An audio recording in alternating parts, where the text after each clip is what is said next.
What's going on, guys? We had a customer bring his 2015 Toyota Tundra back to the shop. A few years back, we got this customer dialed in up front with a Total Chaos long travel kit, some King shocks, and some fiberglass fenders. Well, we're back to dial in the rear. For this round, we called upon the guys over at Dirt King. We've got their full spring under kit, their bed cage, their bump stop mounts, and partnered that with a set of Deaver Leaf Springs, King 3.5-inch, 16-inch long bypass shocks, and some King 2-inch bump stops.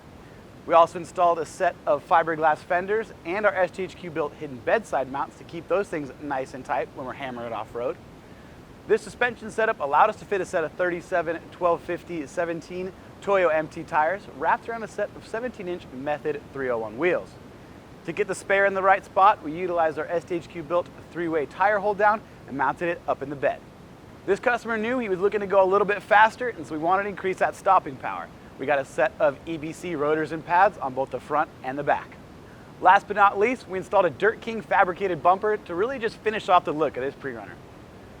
Now, this is just the tip of the iceberg. This customer has already expressed interest in going just that little bit faster, so we're looking at maybe a little bit of forced induction. Stay tuned for that. You guys looking to get your desert toy built up, whether it's a street rig or a full-blown pre-runner, reach out to us at help@sdhqoffroad.com. Like always, appreciate you watching, and we'll see you in the next one.